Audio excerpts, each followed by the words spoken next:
الحمد لله رب العالمين والصلاة والسلام على سيد المرسلين سيدنا ومولانا محمد وعلى آله وأصحابه أجمعين أما بعد انجمن غوثیہ کے بانی حضرت قبلہ پیر سفتر حسین شاہ صاحب اور اس انجمن کے سیکریٹری جنرل اور اس نیو یارک میں اور جیسا کہ حضرت علامہ حافظ محمد صابر صاحب جی مجدہو نے بشارت سنائی ہے کہ یہ مستقبل میں امریکہ میں اہل سنت کا سب سے بڑا مرکز ہوگا. میں دعا کرتا ہوں کہ اللہ تبارک و تعالیٰ ان کی امید سے بھی بڑھ کر اس کو عظیم الشان مرکز اہل سنت بنائے. حافظ صاحب کا کمانڈ کنٹرول میں نے آج دیکھا کہ فرما رہے تھے کہ بیمار ہیں. میں نے کہا کہ ڈرو اس وقت سے کہ یہ پوری طرح صحتمند ہو جائیں. حافظ صاحب نے ایک بات کہی کہ مجھے وہابی کہتے ہیں لوگ. میں تو آپ سب چاہتا تھا کہ کبھی آؤں تو یہاں ہمارا علماء اور خاص طور پر اوپینین میکرز اہل فکر و نظر جس کا سوسائٹی پر امپیکٹ ہوتا ہے جو سوسائٹی کو کوئی ورشن ویژن کوئی روح دے سکتے ہیں ان کے ساتھ ہماری میٹنگ ہوں نشستیں ہوں. اور اگر ہماری تقاریر بھی ہوں جب سیریز آف لیکچر ہو ایک سیکوینس سے ہم جو تھوڑا بہت علم ہے اس میں نوجوانوں کو دین کا پیغام پہنچا سکیں. لیکن بہت دیر کی مہمان آتے ہیں لیکن کہتے ہیں کہ بیٹل نیٹ میں نیور. تو دیر آئے درست آئے ان سے آج ملاقات ہوئی. ایک تو انہوں نے کہا کہ مجھے لوگ وہابی کہتے ہیں. میں بھی چاہتا ہوں کہ ہمارے آپس کے مسائل ختم ہوں آپس کی منافعتیں ختم ہوں. اعلیٰ حضرت نے ایک ایجنڈا دیا ہے اہل سنت کا 10 پوائنٹ ایجنڈا ہے. اس میں پہلا جو پوائنٹ ہے کہ ہمارے زوال کا جو سبب ہے علماء کا نفاق ہے اور ہمارے عروج کا جو باعث بن سکتا ہے علماء کا اتفاق ہے. تو پھر کہا کہ دوسرا جو اس کا اسٹیج ہونا چاہیے عمراء کا انفاق لوجہ الخلاق کہ جن کو اللہ نے دولت دی ہے دولت کو دین کے لیے خرچ کرے مگر دنیا کی ناموری کے نہیں بلکہ اللہ کی رضا کے لیے کرے. لوجہ الخلاق کیونکہ لوجہ الخلاق the pleasure of the creator. اگر if someone spends his wealth or money in way of Allah then it proves it gives result. اور اگر ہم اپنی بوہا کے لیے بیان شوق کے لیے کریں اللہ پاک کا فرمان ہے کہ محمد زبد ویذهب الجفاء میک شو کریے ٹرین چل رہی ہے نا دور دار سے اما ما ينفع الناس فيمكث في الارض. اور جس سے انسانیت کو نفع پہنچے اللہ اسے زمین میں قرار عطا فرماتا ہے.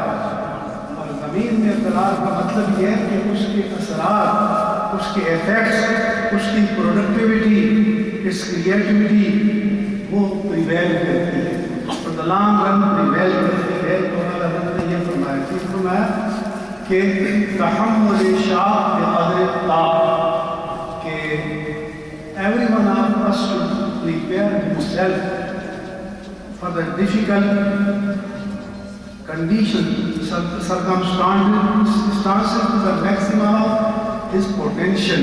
یعنی جس قدر اس میں potential ہے ہم اس کو ہم اپنی علمی زبان میں کہتے ہیں کہ امکانی قوت ہے، یا اس کو کہتے ہیں کہ بالقوہ صلاحیت ہے، اس کو عمل کے سانچے میں ڈھال دیں۔ یہ بنیادی چیزیں ہیں۔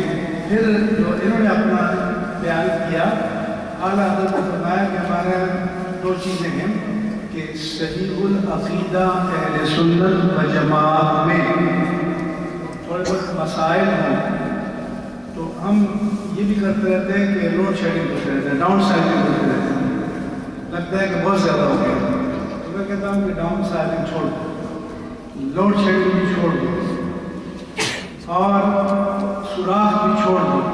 ہمیں مین پاور کی ضرورت ہے، ہمیں افرادی قوت کی ضرورت ہے، ہمیں ہیومن ریسورس کی ضرورت ہے، ہمیں اپنی تمام مساوی کو، قوتوں کو مجتمع کر کے دین کی راہ میں لگانے کی ضرورت ہے۔ اس لیے حضرت نے فرمایا کہ اگر صحیح العقیدہ اہل سنت ہے، اس میں تھوڑا بہت کہیں جھول ہے، کوئی ڈیفیکٹ ہے، کوئی عیب ہے، کوئی کمی ہے آپ کی نظر میں، اس پر پردہ ڈالو۔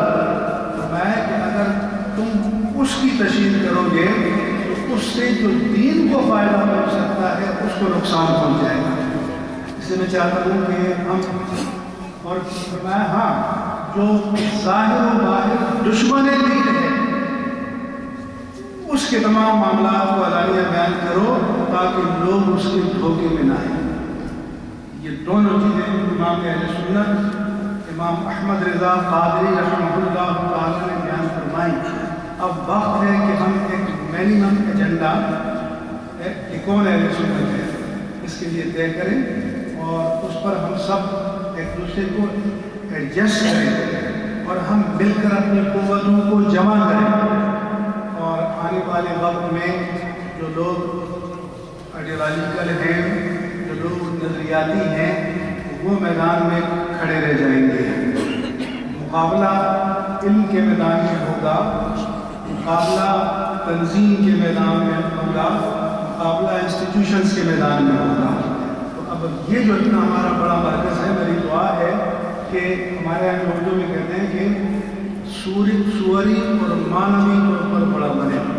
تو سوری کا معنی جو ہے کہ اپرنٹلی بلڈنگ وائز عمارت کی جو شوکت ہے، عمارت کی جو وسعت ہے، یہ ظاہری عظمت ہے، اور جب وہ عمارت ڈیلیور کرے، جب وہ دین کا کام وہاں ہو رہا ہو تو یہ مانوی عظمت ہے۔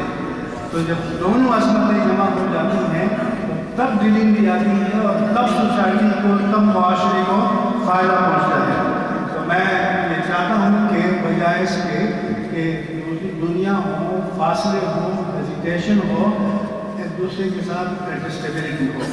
لیکن اس میں کیا ہوتا ہے کہ اگر دونوں گردنیں 90 ڈگری پہ تلی ہوئی ہوں، آپ کو پتہ ہے کہ ملاپ نہیں ہو سکتا۔ ملاپ چاہے میاں بیوی کا مسئلہ ہو، ملاپ چاہے باپ اور بیٹے کا ہو، ماں اور بیٹی کا ہو، ایڈجسٹیبلٹی سے ہوتا ہے کہ آپ اگر 10 میں سے 6 باتیں اپنی منوائیں تو آپ دوسرے کی مان لیں، 7 اپنی منوائیں تو 3 دوسرے کی بھی مان لیں، تو مل ملا کر ہم چلیں، مسلک اجتماعی کام کریں۔ دوسروں کے یہاں انسٹیٹیوشنز ہیں، ہمارے اس طرح کے انسٹیٹیوشنز نہیں ہیں۔ ان کمزوریوں پر پردہ ڈالنے سے اور چھپانے سے ہمارے اندر پوٹینشیل پیدا نہیں ہوگا۔ ان کمزوریوں کو ریلائز کرنا پڑے گا، ان کو اون کرنا پڑے گا، اور یاد رکھنا کہ تب تک کوئی طبقہ ترقی نہیں کر سکتا جب تک وہ اپنی کمزوریوں کا ادراک نہ کرے۔ اللہ پاک کا فرمان ہے کہ بل انسان والا نفسہ بصیرہ، انسان اپنے پوٹینشیل کو، انسان اپنے ورچوز کو، انسان اپنی ڈیفیشنسی کو جتنا خود جانتا ہے دوسرا کوئی نہیں جانتا۔ ولو القا معاذیرا، اور اس کو جسٹیفائی کرنے کے لیے دلیلیں تلاش کرے، بہانے تلاش کرے۔ میں کہتا ہوں کہ اپنی کمزوری کو ایکنالج کرنا چاہیے، کنفیشن کرنا چاہیے، ریکگنائز کرنا چاہیے، پھر اوور کم کرنا چاہیے۔ ہمارے جد اعلیٰ، پوری انسانیت کے جد اعلیٰ حضرت آدم علیہ السلام کی سنت، غلطی کو جسٹیفائی کرنا یہ شیطنت ہے کہ جب ابلیس سے کہا گیا کہ ماں منا کا انتظ آدم اس امر کو کہ جب میں نے تمہیں آرڈر کیا تھا کہ آدم کو سجدہ کرو تم نے کیوں نہ کیا؟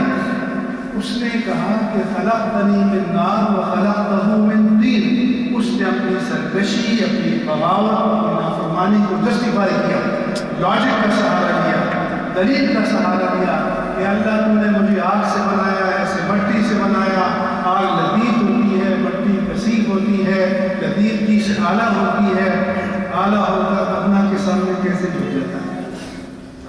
اب اسے کیا خبر کہ نہ کمال آگ میں ہے اور نہ خاک میں ہے، کمال تو نگاہ رب ذوالجلال میں ہے. وہ چاہے تو ذرہ خاک کو مسجود ملائک بنا دے، وہ چاہے تو خاک کے پتلے کے آگے نوری فرشتوں کو سر نگو کر دے.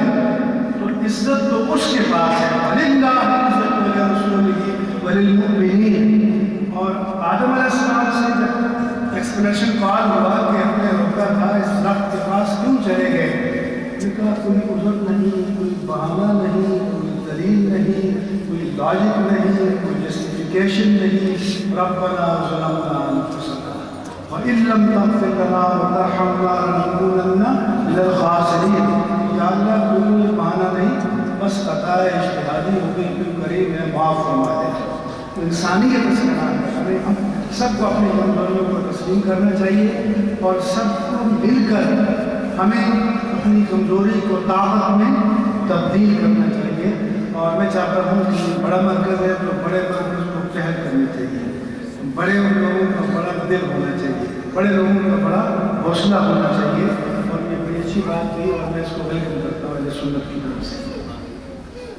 آخری بات میں کہتا ہوں، دوستوں کو میں بتا رہا تھا کہ یہ آیت بہت پڑھتے ہیں وَمَا أَرْسَلْنَاكَ إِلَّا رَحْمَةً لِلْعَالَمِينَ، کیونکہ حضور کی شان میں اللہ تعالیٰ کا یہ جو ایک جملہ ہے یہ اتنا ہے کہ کائنات کی تمام ستائش کو جمع کر دیا جائے تو اس کی معنویت کے کروڑوں کھربے ایسے کو نہیں ہو سکتا. تو اللہ پاک نے ثنا فرمائی ہے اور اسی لیے حضور نے فرمایا تھا کہ وَإِذَا حَمِدْتُ رَبِّي فَأَنَا أَحْمَدُ، جب میں اپنے رب کی حمد کرنے بیٹھتا ہوں تو مجھ سے بڑا کوئی حمد کرنے والا نہیں ہوتا اور نہ کسی کی مجال ہے، کیونکہ بیان پہچان تو وہ کرائے گا جو سب سے زیادہ جانتا ہو. تو فرمایا کہ میں احمد سب سے زیادہ تعریف کرنے والا.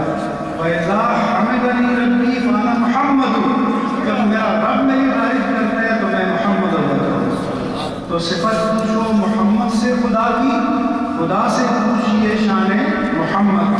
اس لیے یہ رحمت اللہ علیہ راحم للعالمین. ہمارے گرامیٹیکلی کہتے ہیں کہ یہ مسجد مبنی للفاعل ہے کہ عالمین پر رحم کرنے والا. اور رحم کہتے کسے ہیں کہ کسی کو دکھ میں دیکھو، کرب میں دیکھو، تکلیف میں دیکھو تو اس پر دل نرم ہو جائے اور اس کی تکلیف کا ازالہ کرو. تو اللہ کا دل اور اس کے تقاضے سے پاک ہے. اللہ کی رب کی رحمت کیا ہے کہ بندوں کے دکھوں کا ازالہ فرمانا. تو ہمارے علماء نے فرمایا کہ جب حضور کائنات کے ہر ذرے کے لیے رحمت ہیں اور راحم ہیں تو رحمت کے 3 بنیادی تقاضے ہیں. مثلا یہ مجمع ہے، اس مجمع میں کوئی دکھ میں ہے، درد میں ہے، کرب میں ہے، لیکن ہمیں اس کا علم نہیں. اگر علم نہیں ہے تو دکھ کو دور کر سکتے؟ بولو.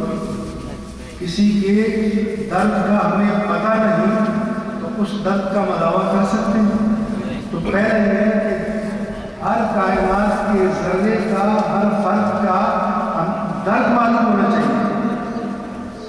پھر اگر ہمیں درد معلوم ہے، گرمی کو یہاں پر $1000 چاہیے، ہمیں معلوم ہے کہ چاہیے لیکن ہم دینے پر قادر نہیں.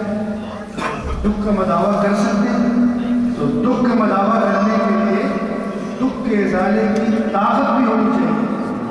اور تیسرا یہ ہے کہ ریش بھی ہونی چاہیے، رسائی بھی ہونی چاہیے. آپ کے عزیز پاکستان میں ہے، انڈیا میں ہے، جیل میں ہے، اس کو ضرورت ہے. آپ کے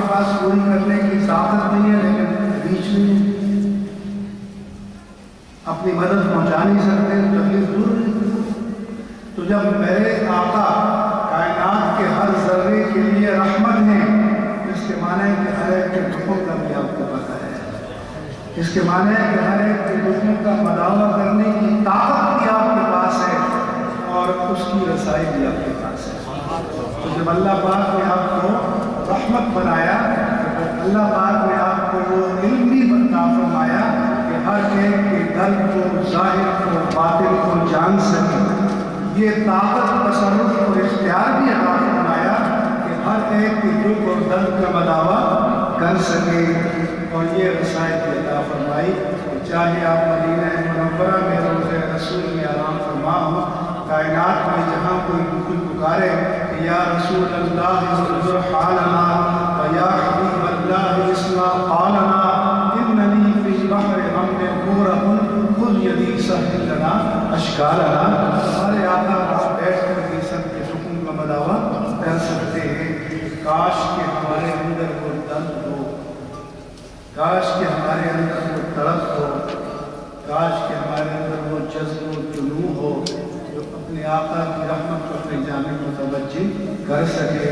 میری دعا ہے کہ اللہ تبارک و تعالیٰ مجھے اور آپ ہم سب کو اس کی سعادت اور توفیق عطا فرمائے. اور آپ سب نے فرمایا تھا کہ 4 بجے نماز کا وقت ہے، اور میں اپنے دوستوں کو یہ بھی کہا کرتا ہوں کہ تقریبات کے لیے نماز کو آگے پیچھے نہ کیا کرو، نماز کے لیے تقریبات کو آگے پیچھے کر دیا کرو تاکہ ہم ایک عمل سیٹ کر سکیں.